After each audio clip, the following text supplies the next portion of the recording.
बहुत समय पहले की बात है। भारत के हृदय में बसा एक सुंदर और समृद्ध राज्य सुरजनगढ़। इस राज्य के राजा महाराज सिंह अपनी बुद्धिमत्ता और न्यायप्रियता के लिए प्रसिद्ध थे। उनकी प्रजा उनसे बहुत प्रेम करती थी, लेकिन राजा के मन में एक अजीब सा भय बसता था, महल के रहस्यमयी तहखाने का।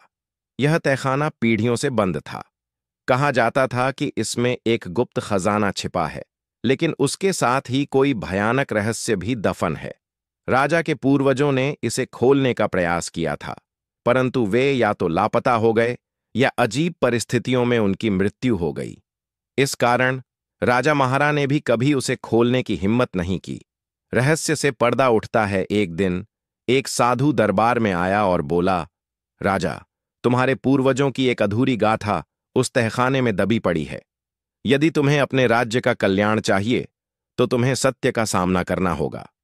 राजा असमंजस में पड़ गए, लेकिन साहस जुटाकर कुछ विश्वास पात्र सैनिकों और अपने मंत्री के साथ तहखाने का दरवाजा खोलने निकले। जैसे ही दरवाजा खोला गया, अंदर से एक ठंडी हवा निकली और दीपक की लौ झिलमिलाने लगी।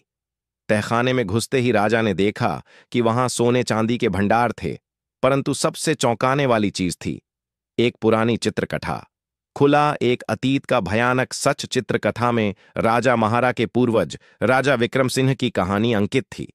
उसमें लिखा था कि उन्होंने अपने ही छोटे भाई कुंवर जय सिंह को धोखे से मारकर इस खजाने पर कब्जा कर लिया था, परंतु मरते समय जय सिंह ने श्राप दिया था कि जो भी इस खजाने को हाथ लगाएगा उसका अंत भयानक होगा।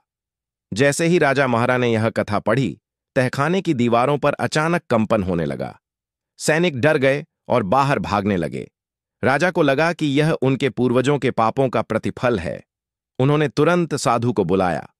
श्राप से मुक्ति साधु ने राजा से कहा, राजन, यदि इस श्राप से बचना है तो इस खजाने को प्रजा के कल्याण के लिए समर्पित कर दो। जब अन्याय से पाया गया धन सही हाथों में जाएगा तो श्राप समाप्त हो जाएगा। राजा महाराज ने तुरंत आदेश दिया कि पूरा खजाना मंदिरों, गरीबों और किसानों में बांट दिया जाए। जैसे ही अंतिम स्वर्ण मुद्रा दान की गई, महल के आंगन में खिले हुए वृक्षों पर अचानक फूल आ गए। वातावरण में एक पवित्रता फैल गई और राजा को महसूस हुआ कि एक भारी बोझ उनके कंधों से उतर गया है। अंत में उस दिन के बाद राजा महाराज और भी प्रिय हो गए।